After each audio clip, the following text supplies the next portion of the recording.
Pues buenos días otra vez. Gracias al Señor, pues nos dio la oportunidad de estar acá reunidos. Gracias a los hermanos por la oportunidad de venirles a ayudar y darles una palabra de consuelo, de fortaleza a la congregación de Romos. Primero Dios, pues podamos salir acá hoy bien alimentados de la palabra del Señor para enfrentar la semana. El tema que se me asignó es el tema de la perseverancia. La perseverancia es una parte de lo que el cristiano debe de poner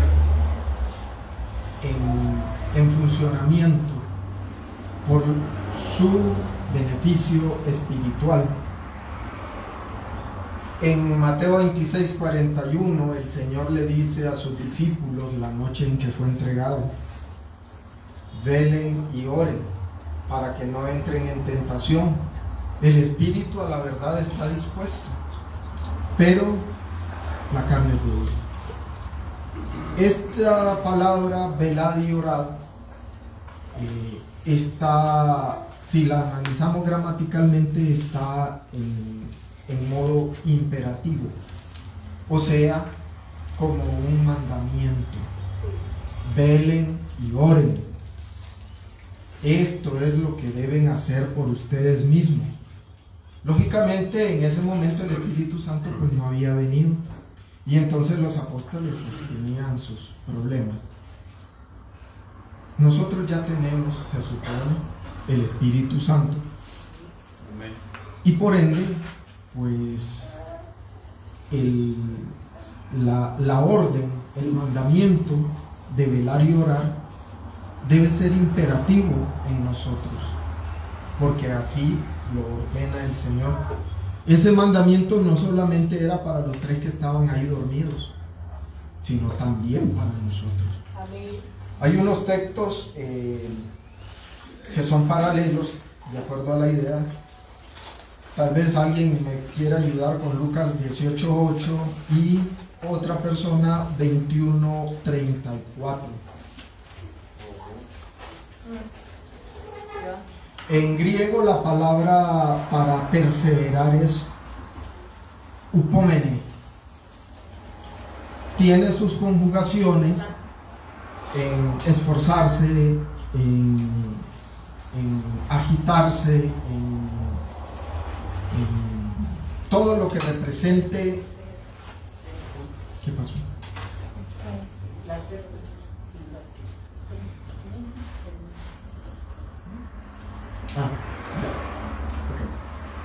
Todo lo que represente acción, movimiento. La definición de esta palabra perseverar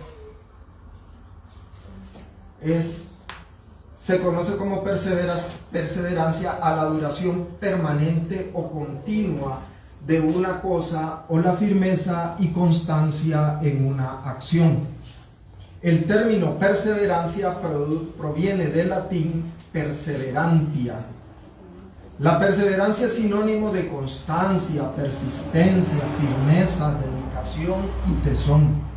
En este sentido se aplica tanto a las ideas como a las actitudes en la realización de algo, en la ejecución de propósitos o en las resoluciones del ánimo. Nosotros tenemos que ser perseverantes en nuestra vida. Alguien, por favor, que me ayude con Lucas 18:8 a leerlo. Amén, hermano. Por favor, hermano. Os digo que pronto les hará justicia, pero cuando venga el Hijo del Hombre, ¿hallará fe en la tierra? Grabémonos esas palabras. 21:34, por favor, otra persona.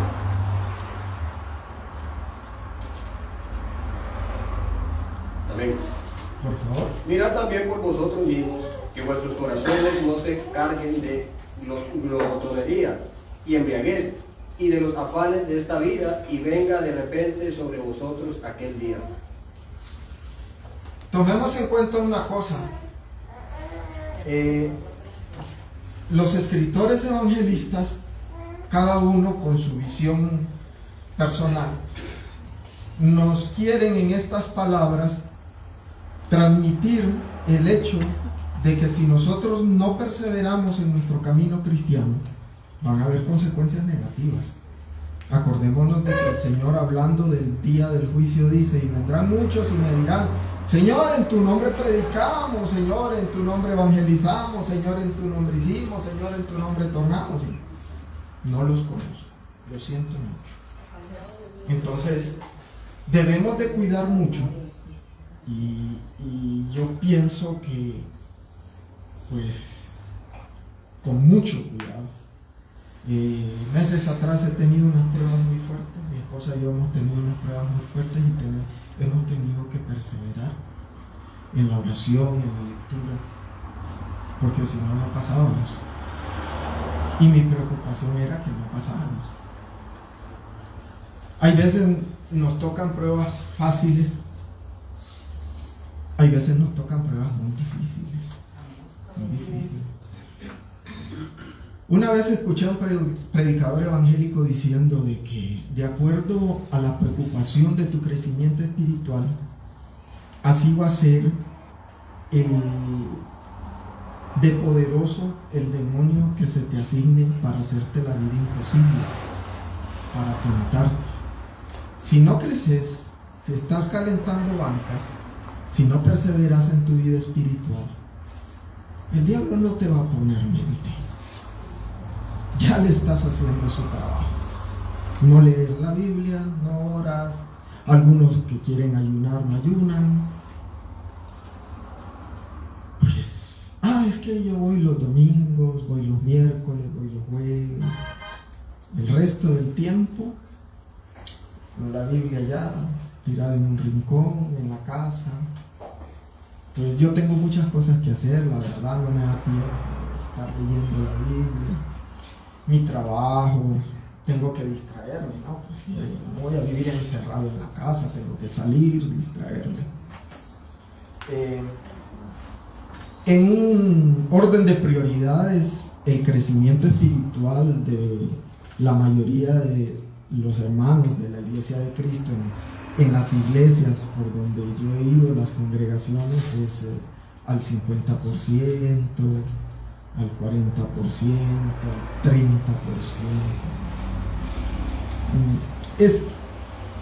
Es un poco triste porque siempre uno, pues ya que el Señor lo puso aquí, porque yo no estoy aquí ni por mi bonita cara, ni porque hablo bonito, ni porque yo me las sé todas, no. Aquí yo soy uno más del montón. Nada más que el Señor me dijo: vení, yo te voy a poner a hacer esto, tenés que hacerlo. No es que querés hacerlo, no, tenés que hacerlo, punto. Entonces yo tengo que rendirle al Señor que me puso aquí. Yo no puedo venir viendo a ver qué hago, qué digo. No, tengo que prepararme, porque si yo no me preparo para esto, después voy a tener que rendir cuentas. Asimismo, todas las congregaciones, todos los hermanos, usted en lo personal, en su casa, con sus hijos, con su esposo, con su esposa. Mi esposa me dice a mí que yo soy el sacerdote de mi hogar, y al principio me molestaba. Le soy sincero, tiene toda la razón. Hay veces se nos olvida ser el sacerdote a los hombres, ¿verdad? Se nos olvida que el Señor nos puso como primero sacerdotes de nuestro hogar. ¿Y qué significa ser sacerdote?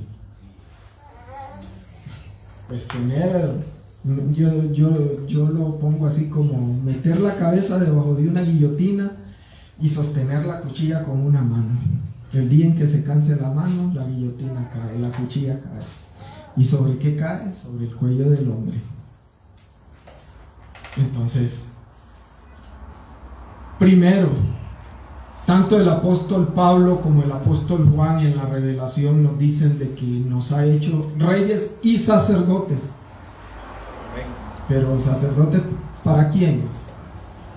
Primero que todo, para el hogar, lógicamente. Entonces, como sacerdotes de nuestro hogar, los hombres, Debemos perseverar. Debemos estar pendientes de las necesidades de nuestras familias, en oración, en lectura, de las necesidades espirituales de la esposa, de los hijos. Perseverar. La esposa también tiene su obligación. Aquí todo es obligación. El Señor Jesucristo dijo en Juan 8, 38, 37 creo, conocerán la verdad y la verdad los hará libres. Pero lo que no aclaró, sino que puso el apóstol Pablo para decirlo después, es que nosotros somos libres del pecado cuando decidimos aceptar al Señor Jesucristo, pero caemos en sumisión y esclavitud del Señor Jesucristo. Somos siervos del Señor. Ya no somos siervos del pecado para nuestra muerte, somos siervos del Señor para nuestra vida y para todas las personas que dependen de nosotros. Entonces, pues siempre el hombre pues llevando el 70%, el 80% del peso espiritual de nuestras familias. Y por eso vamos a rendir cuentas. Ya que el Señor nos puso como reyes y sacerdotes, pero Él es Rey de reyes y Señor de señores, y nos va a tomar medida. Dice el apóstol Pablo, en la versión TLA, en 1 Corintios 9, 24 al 27, ustedes saben que en una carrera, comparando la vida cristiana con una carrera, no todos ganan el premio. En las carreras de las olimpiadas o en los concursos de atletismo, solo una persona gana el premio. Solo una persona es la que corrió más rápido, la que nadó más rápido, la que saltó más alto, la que logró usar la garrocha bien y pasar el obstáculo bien, el que resistió más en una carrera de resistencia como una maratón de 42 kilómetros. Entonces él compara la vida cristiana como una carrera y dice que en esa carrera solo una persona gana, y lo que gana es algo perecedero, una medalla de disque oro, que ahora la revuelven con bronce, ya no es de oro puro. Entonces, y eso se olvida con el tiempo, porque ¿quién de ustedes recuerda al campeón mundial de 100 metros planos de 1972? O de 1974, 76, que fue la siguiente olimpiada más o menos. ¿Quién lo recuerda? Ay, es difícil. Yo con costo recuerdo que creo que para 1978 Alberto Juan Torena era el que llevaba la batuta, el cubano Alberto Juan Torena era el que llevaba la batuta en los 100 metros planos en las olimpiadas. Él ganó muchas medallas por su velocidad, era un hombre muy rápido. Todavía me acuerdo algo así de las competencias de televisión. Algunos se debe de acordar de Alberto Juan Torena, los más adultos. No. En fin, no importa. Entonces el apóstol Pablo, ¿verdad? Él lo compara con una carrera y dice: así es que vivamos bien para llevarnos el premio. En otras versiones lo que dice es que debemos entrenarnos bien. Entrenar significa constancia, perseverancia, fuerza, empuje, en fin, todo lo que significa la palabra perseverancia, todo lo que implica la palabra perseverar. Un atleta se prepara bien desde un año antes en su comida, en la dormida, incluso las horas que debe de dormir, las horas que debe de practicar, suficientes como para acondicionar bien su cuerpo y entrenarlo para resistir la prueba, pero con el cuidado de no sobrepasar sus propios límites, para no provocar un sobreestrés en los músculos de su cuerpo y después, por mucho entrenar, terminar mal. Porque si uno provoca un sobreestrés en sus músculos, pues sí, ahí vienen los calambres y todo eso, y no pueden, después no pueden hacer su trabajo. Los que se preparan para competir en un deporte dejan de hacer todo lo que pueda perjudicarlos. O sea, ellos se concentran exclusivamente en su entrenamiento. En su entrenamiento. ¿Cuál es el entrenamiento del cristiano? ¿Algún hermano? ¿Hermana? ¿Cuál es el entrenamiento del cristiano? La oración, la lectura de la palabra. Perseverancia. Meditar, apartar tiempo para estar. Ajá, ok. La La comunión entre hermanos, la práctica del amor, congregarse. la congregación, correcto. La práctica del amor, la fe, la misericordia. Recordemos que una de las críticas más fuertes que el Señor Jesús le hacía a los fariseos, a los judíos, era que ellos se centraban en la letra de la ley, pero olvidaban el contexto de la ley. Olvidaban la idea central.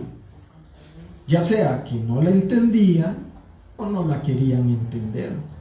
Porque en muchos casos no querían entenderla.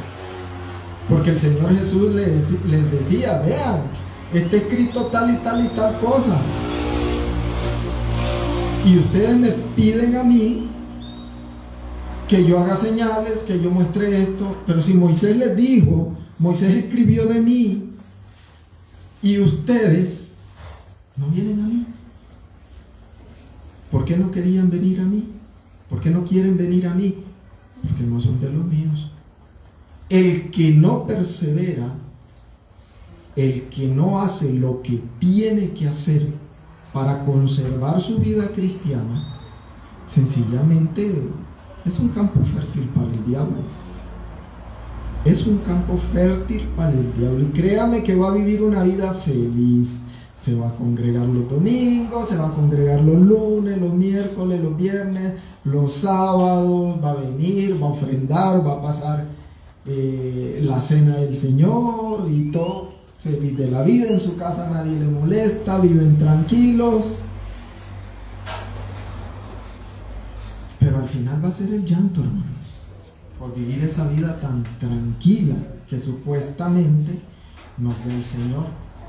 ¿Qué le dice el apóstol Pablo a Timoteo en la primera carta? Todo aquel... Buenos días. Adelante, adelante. Todo aquel, dice, que quiere seguir al Señor va a vivir una vida difícil. Muy difícil. Muy difícil. La vida cristiana no es fácil. Quien piense que la vida cristiana es como dicen ahí en la secta esa de la paseo de Colón, pare de sufrir, porque Dios no quiere que sufra. O como dicen los sectarios de la famosa doctrina de la prosperidad, que Dios te quiere con plata, sano, fuerte, y con carro, casa y una gran cuenta en el banco, porque si no la tenés, no estás siendo bendecido por Dios, hermano. Eso es que tiene algún pecado por ahí, te dicen. Entonces, vemos cómo el diablo les ha distorsionado su mente, porque ellos han permitido que su mente sea distorsionada por la comodidad. Porque qué bonito es vivir tranquilo, o sea, que nadie me moleste, que nadie me ande diciendo, vean que es que no me gusta. Mejor vivir una vida fácil, tranquila. Y nos olvidamos que la vida cristiana de tranquila tiene lo que yo de astrofísico. Nada. Absolutamente nada. Yo con gusto conozco la palabra. Entonces, volvemos a aquella pregunta de la vez pasada que hice yo. ¿Qué venimos a hacer aquí? Pues aquí venimos porque queremos problemas, y problemas serios. Porque la vida cristiana es de problemas. Porque entre más crezca, más rudo se le va a poner el diablo. Entre más busque de Cristo en perseverancia, en oración, en congregación, en practicar la misericordia, la fe, en tener una esperanza más fuerte en nuestra salvación, más dura será la tormenta. Porque esto solo los valientes lo conquistan. Y si usted prefiere vivir una vida suavecita, felicidades. Ya sabe lo que le espera al final, ¿verdad? El Señor lo advierte. No te conozco. No te conozco. Ah, pero es que yo viví una vida, yo iba los domingos, yo cantaba muy ferviente con los hermanos, yo daba mucha ofrenda, yo participaba en la... Buenos días. Adelante, adelante. Yo participaba en todos los eventos de la iglesia, a mí, yo era destacado ahí, yo predicaba, yo enseñaba. Lo siento, no te conozco. Uno puede saber mucha Biblia, uno puede saber mucha historia, uno puede ser un escatólogo, uno puede ser un teólogo, un experto exégeta, un apologeta de primera. Pero así también eran los fariseos. Los fariseos no eran cualquier gente. Ellos se sabían así la ley. Así, incluso los maestros de la ley, que eran los encargados de copiar, eran los sofistas. La palabra sofista significa contador. Ellos contaban cada símbolo, cada punto que llevaba cada frase en la ley. Y así lo copiaban. Ellos sabían cuántos símbolos, porque no se llaman letras, ¿verdad? En el hebreo antiguo eso no se llama letras, son símbolos. ¿Cuántos símbolos llevaba una oración? ¿Cuántos puntos llevaba tal símbolo y en qué parte lo llevaba? Incluso se dice que hasta tenían el cuidado de medir si en un símbolo había un punto, de medir entre la línea terminal del símbolo y la altura donde debía ir el punto. Hasta eso sabían ellos, la distancia que debía de tener para que dijera lo que debía decir. O sea, era gente preparada. El apóstol Pablo, antes de ser convertido, cuando era Saulo el perseguidor asesino, él era un abogado de la ley, ¿no? A Pablo nadie le iba a dar vuelta así, tratándolo de confundir con la ley. Era un hombre, él mismo lo dice, lo pueden leer en Filipenses 3. Dice fariseo de fariseos, en cuanto a la ley, irreprensible. O sea, era un hombre que a cualquiera se bailaba, como decimos acá. Pero no tenía el Espíritu de Dios en él. Tuvo que aparecerse el propio Señor Jesús y decirle, bueno, ¿cómo es? Así mismo. ¿Cómo es? ¿Dónde estás? ¿Qué estás haciendo? Y hasta entonces el apóstol, el asesino perseguidor, porque Saulo se echó a mucha gente, Saulo mató a mucha gente, Saulo persiguió a mucha gente, los llevaba arrastrados a las cárceles, dice él mismo. Pero él sabía mucha letra, pero del Espíritu de Dios no tenía absolutamente nada. Por eso escribe así él, siguiendo la lectura. Nosotros, en cambio, dice, lo hacemos para recibir un premio que dura para siempre, porque la eternidad es la eternidad. La eternidad es donde no existe el tiempo, ni el espacio, ni la materia. Es completamente algo diferente. En la Revelación 20:21 creo que el apóstol Juan dice, he aquí yo hago nuevas todas las cosas. Amén. Y nosotros debemos hacer méritos para poder estar en eso nuevo. nosotros fuimos hechos nuevas criaturas. Así se dice, ¿no? ¿Qué le dice el Señor Jesucristo a Nicodemo, el gran maestro de la ley? Y ustedes les dicen, siendo maestro de la ley, ¿no entendés cosas tan básicas? Tenés que nacer de agua y del Espíritu. Tenés que nacer del agua y del Espíritu para poder entrar en el reino de los cielos. El apóstol Pablo viene y nos aclara en Romanos 6 mucho mejor la cosa y nos dice: morir con Cristo. ¿Morir a qué? Al ego. El ego es el pecado, el yo. Es que yo, ¿se acuerdan que la vez pasada se les dijo? Yo.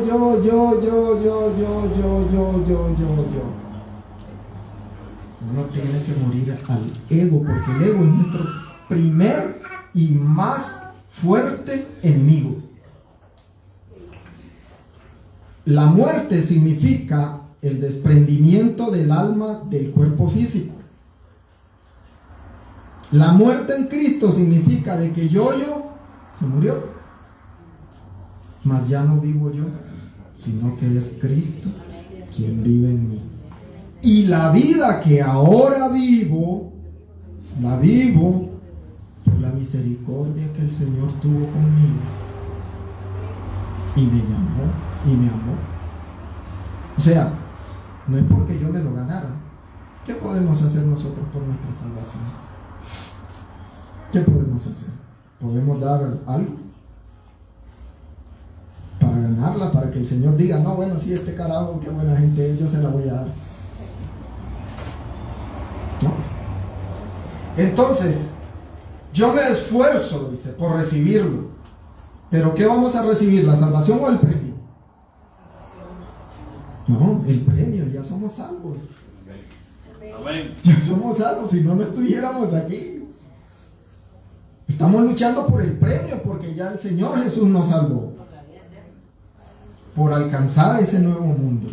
El premio, la corona, dice, que el Señor tiene para mí. Al contrario, dice, yo me esfuerzo por recibirlo, así es que no lucho sin un propósito. Hay mucha gente que vive el cristianismo, pero lo vive sin ningún propósito. Lo vive por vivirlo, no, yo ya me bauticé, entonces y ahí el Señor me tiene que salvar, porque yo ya me bauticé. Lo que haga o deje de hacer, eso es irrelevante. El Señor me va a salvar porque yo ya me bauticé. Yo voy los domingos a la iglesia, la misma de siempre. La cosa no es así, hermanos. Hay muchas advertencias, como la que leímos en Lucas 18:8. ¿Qué decía en Lucas 18:8? Si hallará fe cuando venga el Hijo del Hombre. Hallará fe en la tierra. O sea, les está hablando de que Él está construyendo su iglesia y que esa iglesia va a permanecer aún contra las puertas del Hades y de la muerte. Y despuesito de eso les dice, ¿será que cuando el Hijo del Hombre regrese encuentre fe en la tierra? ¿Será que la encuentre, hermano? ¿Será que encuentre a su novia, a la iglesia, preparada para recibirle? O lo que va a encontrar son un montón de cadáveres muertos, porque no comimos el pan de vida, que es la palabra de Dios. ¿Qué creen ustedes, hermanos? ¿Qué hallará el Señor en la tierra? ¿Hallará fe? Y esa advertencia es muy seria. Tanto así que yo, que me gusta ver muchos predicadores de varias religiones, casi nadie la toca. Casi nadie habla de eso, de ese texto. Creo que solo a uno, hace como unos 10, 12 años escuché hablando de ese texto. Pero ese texto nos debe hacer meditar en nuestra perseverancia. ¿Qué pasa si yo no persevero? ¿Qué pasa si yo no hago los 3 tiempos de comida durante una semana? Primero, el cuerpo se empieza a consumir solo. Y después de que ya el cuerpo no tiene de dónde comerse más, lo que provoca es un colapso. Se para el corazón y las funciones cerebrales se detienen. La muerte. Entonces, al contrario, dice, vivo con mucha disciplina y trato de dominarme a mí mismo. En otras traducciones dice, someto mi cuerpo, lo castigo. O sea, me autoinflijo, me autorreprimo, me niego. Yo, no más, tiene que ser Cristo. ¿A quién nosotros debemos de reflejar cuando andamos en la calle? Ok, lo hacemos. Meditemos, que eso nos quede en la conciencia, que cuando salimos de aquí, ya no salimos nosotros, tiene que salir Cristo. La gente de allá afuera tiene que ver a Cristo en nosotros. Y Cristo se enoja cuando se le cruza un carro así, uno de esos animales, porque no se le puede llamar de otra forma. Que uno va conduciendo y de repente se le mete sin poner señal y uno tiene ganas de... Ese es Cristo. ¿Será que Cristo tiene ganas de sacar el revólver y para que aprenda a manejar? Ese es Cristo. O decirle hasta de lo que se va a morir. Ese es Cristo. O cuando ya vamos a la pulpería y resulta que el pulpero nos dio más dinero de la cuenta del vuelto. Y entonces yo lo veo y digo, bendito sea el Señor. Porque nos ha sucedido, no me digan que no sucede, hasta a mí me ha sucedido. Y yo pues sinceramente les digo, no es que me eche flores, pero sí, yo devuelvo. Porque yo sé que el Señor pues vela por mí. Hemos pasado momentos muy difíciles, mi esposa y yo, pero el Señor vela por mí y yo confío en el Señor.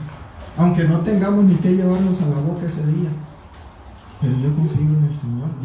Ya he estado en esas circunstancias, donde ni siquiera pues en todo un día he tenido que darle ni que comer yo, pero yo confío en el Señor. Y el Señor, para su gloria, me ha sacado muy bien. Entonces, hermanos, ¿cómo reflejamos a Cristo?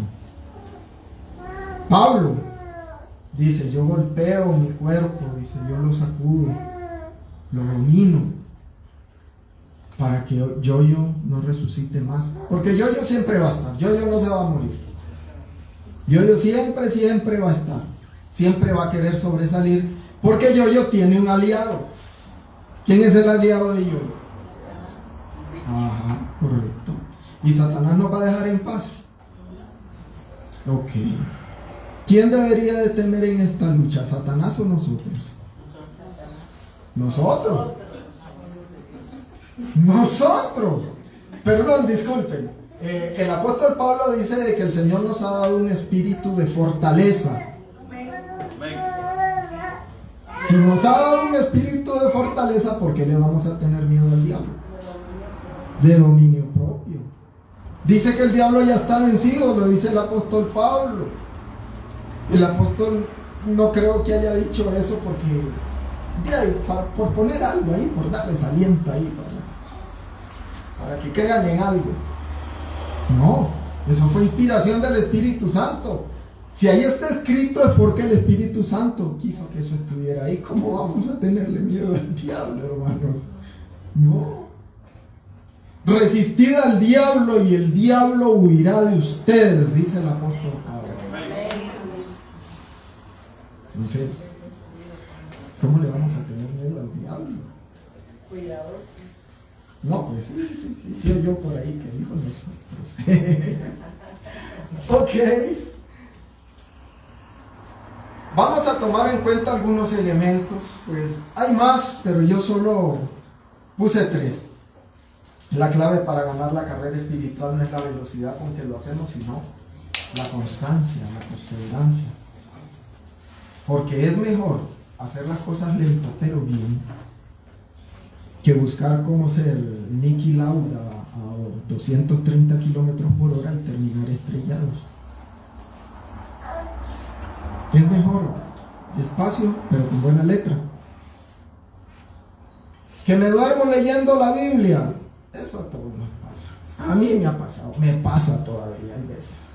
Que empiezo a leer y de repente estoy hablando, no sé, con un carajo ahí que conocí, ni sé dónde. Estoy platicando y es que estaba dormido. Ya me había dormido. Entonces, ¿por qué perseverar? Mateo 24:13. Lo hacemos para recibir el premio. Un premio, no la salvación, un premio. El Señor al que se esfuerza dice: siervo bueno y fiel, en cuanto fuiste fiel en lo poco, te pondré en lo mucho.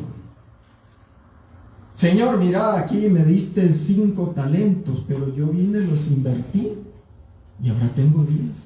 Siervo bueno y fiel. Como fuiste fiel en lo poco, te voy a poner en lo mucho. Porque el Señor da, dice el apóstol Pablo, y cuando da a manos llenas, en abundancia. ¿Qué dice el Señor Jesucristo? Dice: pidan y se les dará, medida buena, remecida. Ustedes saben que cuando ustedes echan grano en un recipiente, para que alcance un poquito más, uno lo remece y lo voltea para que se asiente.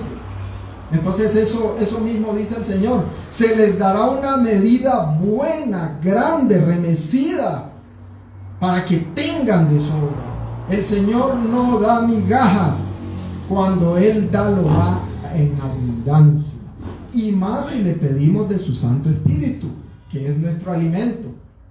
Alguien que me ayude por favor con Mateo 24:13.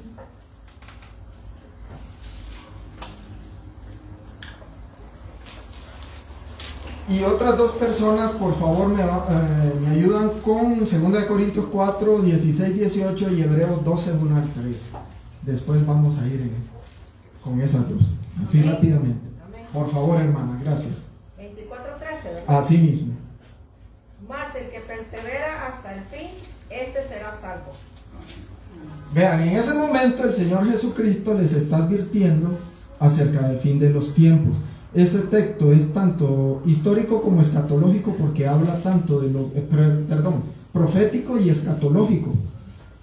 Porque el Señor está revolviendo lo que le va a pasar a Jerusalén 70 años después de su ascensión al cielo, o 50, no sé, no recuerdo muy bien cuánto el lapsus de tiempo, pero a futuro lo que le va a pasar a Jerusalén, y viene y lo revuelve con el tiempo del fin.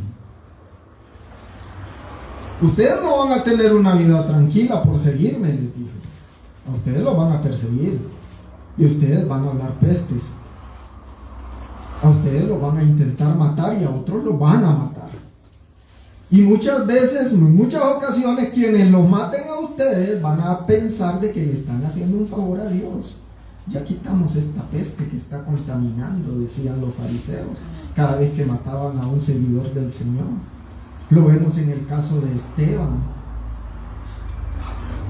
Esteban les dijo sus verdades en la cara y no les gustó para nada, porque ellos estaban acostumbrados a la hipocresía, porque es mejor comer hipocresía. ¿Verdad que la hipocresía sabe muy sabroso? ¿Verdad que sí? Gracias. Perdón.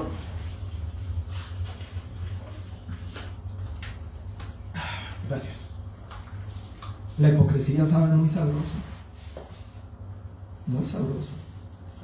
Y en muchas ocasiones es nuestra práctica inconsciente. ¿Para qué perseverar? 2 Corintios 4, 16, 18, por favor. ¿Alguien más que me ayude? Amén. Por tanto, no desmayamos. Antes, aunque nuestro hombre exterior se va desgastando, el interior no obstante se renueva de día en día, porque esta leve tribulación momentánea produce en nosotros un cada vez más excelente y eterno peso de gloria, no mirando nosotros las cosas que se ven, sino las que no se ven, Pues las cosas que se ven son temporales, pero las cosas que no se ven son eternas. Amén. ¿Para qué vamos a perseverar? ¿Por qué el Señor insiste tanto en que yo esté con la Biblia? Ya me la sé de memoria. ¿Para qué tanto leer y leer? Si hasta sé dónde está cada punto, cada coma. Hay veces el Señor se pasa, ¿verdad que sí? ¿Verdad que sí? Hay veces el Señor se pasa. Sí, nos exige demasiado. Uno tratando de vivir tranquilo y leer con sus cosas. ¿Sí o no, hermanos? ¿Verdad que sí? No, yo voy a ver si un día de estos leo ahí uno o dos versículos ahí de cualquier cosa. De todos modos, todo es la palabra de Dios. Así que, como dicen algunos, donde sea ahora ahí leo. Buena práctica. ¿Les parece buena esa práctica, hermanos? Donde el Espíritu escoja, dice, ahí voy a leer y ya hacen. ¿Será buena esa práctica, hermanos? ¿Será eso señal de constancia, de perseverancia, de esfuerzo? A nosotros ya no nos persiguen como a los hermanos del primer siglo. Ellos sí tenían que verla fea. Con solo el hecho de congregarse era para que una patrulla se parara ahí enfrente y bajaran 10, 15 soldados romanos a ver qué era el asunto. ¿Por qué se estaban reuniendo? ¿Qué estaban hablando? ¿Quiénes eran? Y si se sabía que era que estaban practicando la fe en el Señor Jesucristo, pues se ganaban un boleto al circo romano, pero como alimento de los leones. Esa era la vida de los creyentes. No pensemos que eso fue 500 años.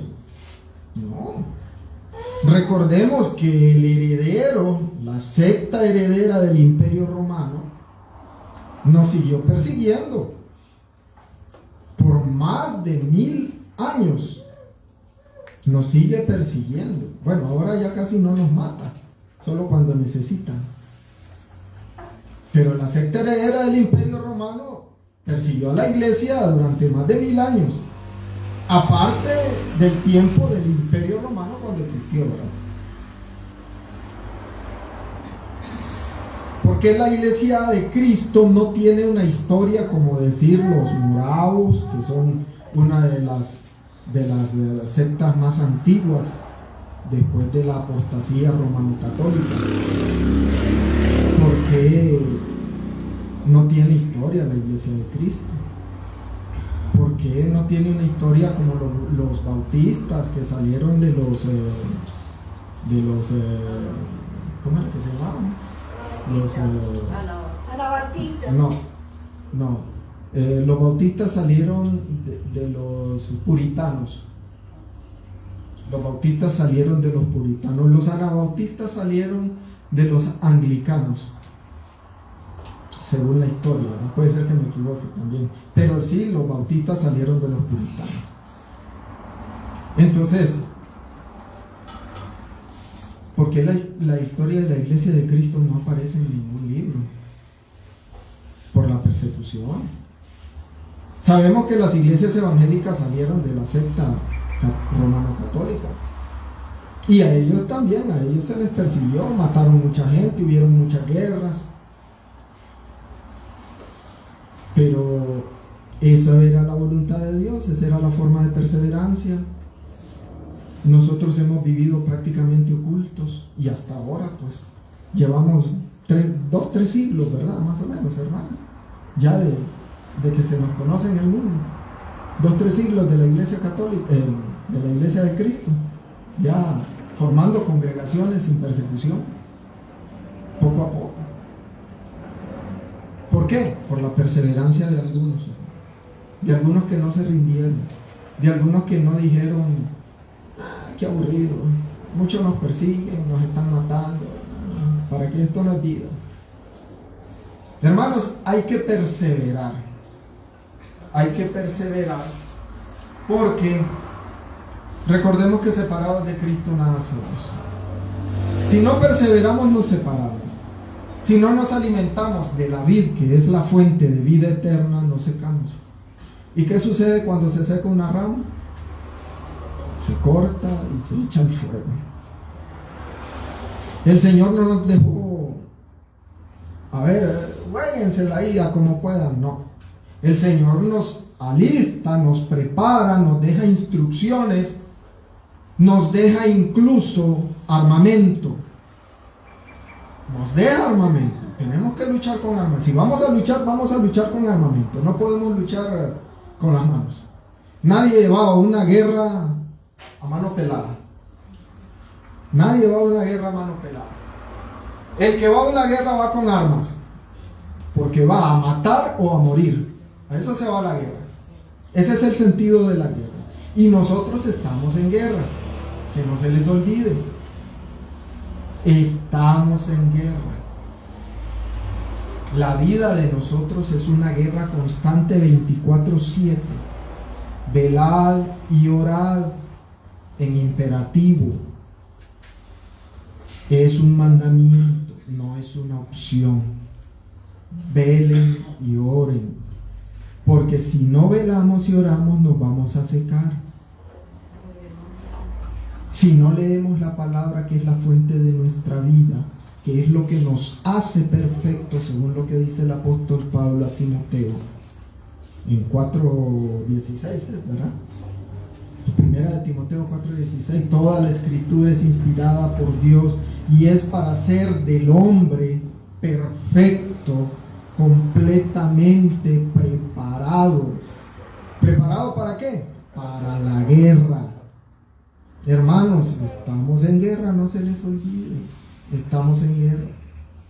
Yo y algunos hermanos más, no sé, algún hermano de la guerra de los 80 acá, en Nicaragua. No, nadie. No. Yo estuve en la guerra de los 80. Tuve por desgracia que ver situaciones muy tristes donde el vigilante se durmió y en la mañana amanecieron 10-15 cuerpos, incluyendo el del vigilante, con una hermosa sonrisa debajo de la mandíbula. Eso es horrible, eso no cualquiera lo puede ver. Y eso es lo que nos puede pasar a nosotros si solo venimos aquí a escuchar lo bonito que habla el predicador. Eso es lo que nos puede pasar. Y es más, eso es lo que ya les pasó a muchos en otras congregaciones. Ya les pasó y no se han dado cuenta que están muertos. Y ellos siguen todos los domingos. Siguen todos los domingos, porque qué bonito es irse a congregar, ¿verdad? Siguen todos los domingos. Primera de Timoteo 4:12, ninguno tenga, le dice a Timoteo, en poco tu juventud, sino sé ejemplo a los creyentes o de los creyentes, en palabra, conducta, amor, espíritu, fe y pureza. Eso no se obtiene solo con bautizarnos. Quien piense que eso se obtiene, que es como, ya me bauticé y ya el Señor, ¡tome!, está muy equivocado. Si piensa que viene con el paquete de salvación, está muy equivocado. Muy equivocado. Perdonen si me dilato un poquito más de la cuenta, pero ya vamos a terminar. Ya solo este y el otro más y ya concluimos, ¿verdad? Ya no lo sigo aburriendo más. Entonces, hermanos, esto es una orden que el apóstol Pablo le está dando a su hijo Timoteo, a su querido hijo Timoteo, como encabeza la carta. Ninguno tenga en poco tu juventud, sino sé ejemplo de los creyentes en palabra, o sea, conocimiento de la palabra, el alimento de la palabra, porque la palabra fue estructurada y diseñada para alimentarnos, para darnos fuerza, para alimentar nuestra esperanza en la salvación, para aumentar nuestra fe y darnos poder de fe. Conducta, la palabra nos corrige, la palabra nos exhorta, la palabra nos guía. con el Espíritu de Dios. Nos guía a través de este sendero de guerra en el cual vivimos. Porque entre más querramos crecer, más dura va a ser la batalla. Y solo los valientes alcanzan el premio. Usted ve hacia el espejo y catalóguese. Los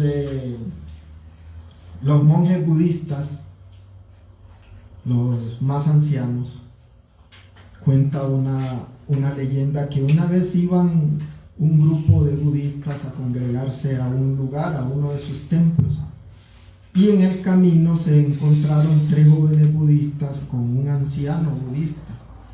Ellos consideran los espejos como pecado, porque dicen que es símbolo de vanidad. Solo los vanidosos se ven en un espejo. Sin embargo, este anciano budista llevaba un espejito y él todas las noches se ponía a verse en el espejo. Entonces los jóvenes, como siempre los jóvenes, queriéndonos dar de que yo aquí soy el mero mero. Uno de ellos, queriendo sobresalir, quiso llamarle la atención al viejo budista y señalarle su aparente pecado. Entonces le dice: ¿y usted por qué anda ese espejo si sabe que es un símbolo de pecado? Entonces el viejo budista se sonrió y le contestó: porque este espejo me dice a mí cuál es el origen de mis problemas. Hermanos, yo a muchos hermanos les recomiendo verse en el espejo, por eso, para que vean cuál es el origen de su problema, por qué no quieren leer la Biblia, por qué no quieren alimentarse, por qué no quieren crecer en el Espíritu, por qué no quieren tener una buena conducta ante el Señor y ante los hermanos, por qué no quieren crecer en amor, por qué no crecen en palabra, por qué no crecen en espíritu, por qué no crecen en fe y por qué no crecen en pureza, sino que en el trabajo y en la calle parecen uno más del montón. O como dijo una vez un hermano predicador: el cristianismo es un bonito traje que yo me pongo los domingos, pero cuando llego a la casa me lo quito y lo dejo ahí colgado para el próximo domingo. El cristiano ahí queda colgadito, se ve bonito ahí, yo sigo mi vida normal. Porque qué tuanis. ¿Cómo van a decir mis compañeros que yo soy cristiano? Dios guarde, ¿cómo me van a leer la Biblia? ¡Qué ridículo! Eso es ridículo, que me vean con una Biblia ahí bajo el brazo, llenándola del mal olor, porque ya se me acabó el efecto del desodorante.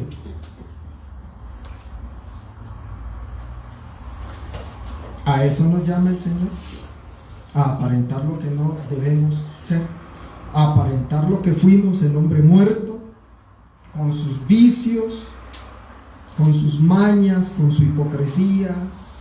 A eso nos llamó. Si a eso nos llamó, pues vamos a tener que atenernos a las consecuencias, porque todo efecto tiene su causa. Esa es una ley de la física. Todo efecto tiene su causa. Si yo hago esto, el efecto será algo proporcionalmente igual. Así, la palabra es perseverar. Bueno, ahí ustedes pueden leer, no nos vamos a atrasar, ya ha pasado mucho tiempo. En conclusión, la perseverancia es de prima importancia para el creyente, para la vida cristiana, cuando nuestra meta es llegar al cielo. Eso es otra. Porque si no queremos llegar al cielo, pues ni se molesten, no me hagan caso. Si su meta no es el cielo, sino vivir una vida tranquila aquí, tranquilo, yo no he dicho nada. La palabra de Dios nos enseña que sin perseverancia no hay crecimiento espiritual, no hay fe, no hay fortaleza en las pruebas, no hay salvación. Porque podremos estar muy bien mojados en el bautismo, pero eso no significa que seamos salvos. Es que la palabra de Dios dice que si yo creo y me bautizo voy a ser salvo, y Dios no se puede contradecir. No, Dios no se contradice. Pero si yo no me estoy alimentando de la vida, si yo no estoy procurando dar frutos de justicia, de fe, de amor, ¿qué es lo que más cuesta? ¿Cómo cuesta, verdad? Es una palabra muy sencilla, pero ¿cómo cuesta? De amor. Pues simple y sencillamente esa ramita se va a secar. Pasa el hortelero, la deseca, la quiebra y esto va para el suelo. Así de simple. Por muy mojado que esté, eso no importa. La perseverancia es un ejercicio espiritual dirigido a consolidar nuestra fe y esperanza en el Señor Jesucristo, porque Él es el autor y consumador de nuestra salvación. Si es que en realidad queremos salvar. Él podrá ser muy Jesucristo, pero la verdad es que yo vivo mi vida tranquilo, ¿eh? Así que ahí donde está. Como dicen los agnósticos, ¿quién está Dios allá sentado en el cielo? Yo vivo mi vida tranquilo aquí. Para no estar quietos, porque no debemos estar quietos. Las pruebas, las tentaciones son una parte en nuestro caminar cristiano. El que no persevera no alcanza, no triunfa y nunca va a ser un obrero aprobado. En la parábola de los talentos dice que el Señor le dio a uno 10, a otro 5, de acuerdo a su capacidad, porque el Señor sabe la capacidad de cada uno de nosotros, de acuerdo a su capacidad. Y a uno le dio 1 porque ya no tenía mucha capacidad, entonces le dio 1. Háganlo, le dijo y se fue. Cuando regresó y hizo cuenta, 1 le produjeron y al que se le dio 1 desgraciadamente tomó la peor de las decisiones.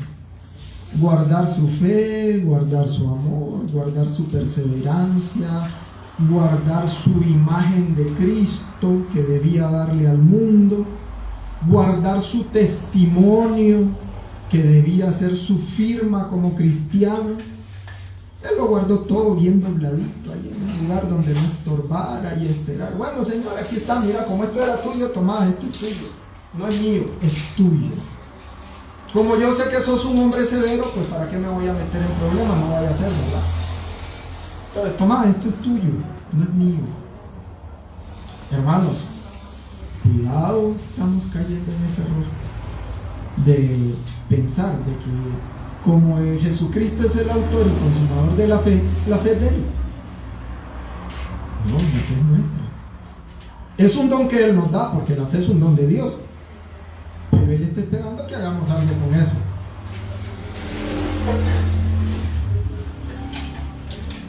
Tengamos siempre presente, hermanos, ya para terminar, que el Señor espera lo que Él ha puesto en nosotros, pero multiplicado. La parábola de los talentos, eso es lo que nos quiere decir. A usted no le va a dar más de lo que puede llevar, no le va a poner más peso del que usted aguanta, y ahora le toca perseverar, porque el que no persevera no alcanza. Que el Señor le bendiga, hermanos.